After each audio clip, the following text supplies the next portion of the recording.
This is a 2012 MacBook Pro.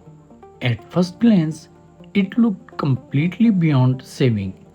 The trackpad was badly damaged, more than half of the bottom screws are missing, the aluminum body was dented. It wouldn't even turn on.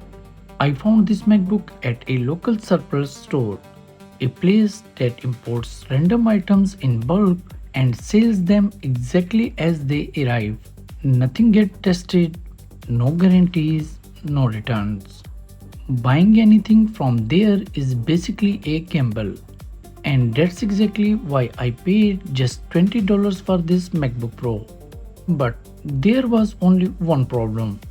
It didn't come with a charger. The battery was still inside, but there was no way to know whether this MacBook was completely dead or simply waiting for power. At that point, I didn't even know its specifications. For all I knew, I might have just spent $20 on a very expensive piece of aluminum. So I took the risk. Back home, I bought a compatible charger for just $3.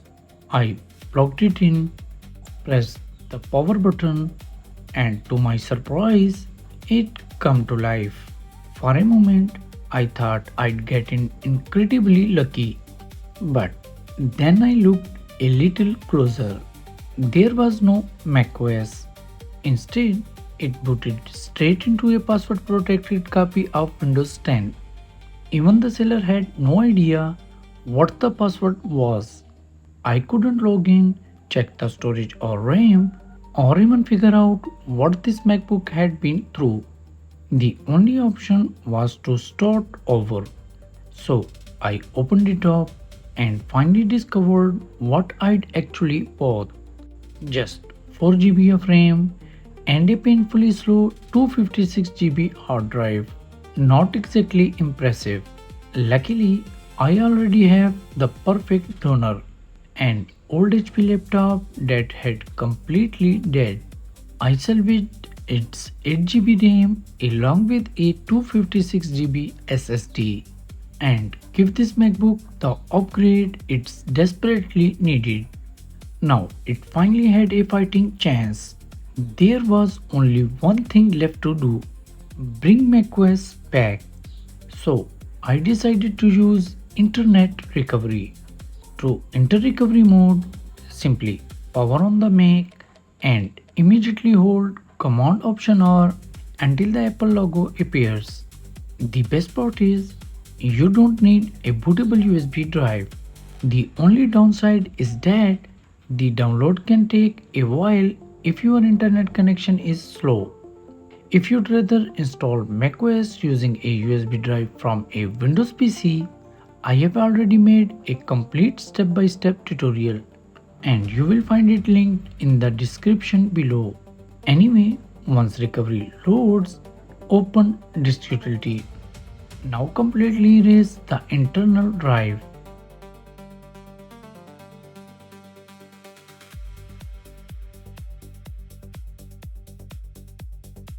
After that, return to macOS Utility, choose Reinstall macOS and simply follow the on-screen instructions.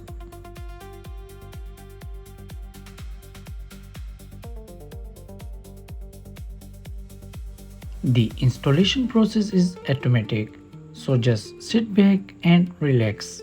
A little while later, macOS was finally back. Seeing this MacBook come back to life was an incredible feeling, but I knew this journey wasn't over yet. The version installed through Internet Recovery was only the beginning. Many modern applications no longer support it. It no longer receives the latest security updates, and for daily use, it simply isn't practical anymore. Still, installing it was an essential first step, because without it, there was no way to move on to a modern version of macOS. Since Apple no longer supports the modern version of macOS on a 2012 MacBook Pro, so I turned to OpenCore Legacy Patcher. It's an incredible tool that makes it possible to install newer version of macOS like Ventura, Sonoma or Sequoia on older Macs that Apple officially left behind. I downloaded the latest version from GitHub and launched it. The first step was creating a bootable macOS Sequoia USB installer. If you already have the installer, you can use it right away. If not, OpenCore can download it for you automatically before creating the USB installer. Once the installer was ready, I booted the Mac from the USB and started installing macOS Sequoia.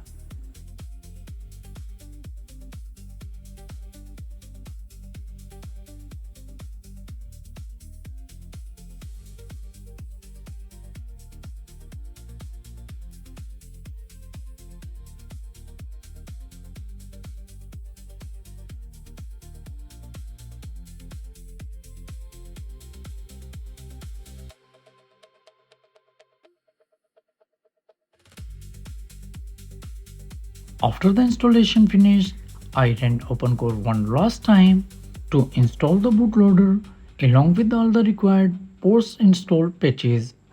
A few minutes later, this forgotten 2012 MacBook Pro was running the latest version of macOS Sequoia, something Apple never intended it to do. And that's when the real test began. I didn't just want to see it boot, I wanted to know if a $20 MacBook Pro could still be genuinely useful in 2026. So I spent the next several days using it as my everyday machine. Web browsing, YouTube, email, even most of the modern applications I needed installed and ran without any major issues. Thanks to OpenCore Legacy Patcher, it can still receive the latest macOS updates and security patches, giving this old machine a level of software support it would never have had otherwise. Now, let's be realistic. This is still 14-year-old hardware. You won't get the speed of a modern Apple Silicon Mac. Heavy video editing, large software projects, and demanding creative workflow will definitely push it to its limits. But that's not what this MacBook is trying to be. For students, office work, online classes, research, writing assignments, web browsing, streaming YouTube, and everyday productivity, it's surprisingly capable. It's amazing to think that a negligible MacBook, one that most people would have ignored, was brought back to life for little more than the price of a nice dinner. Sometime all an old machine needs is a second chance. 2012 MacBook Pro.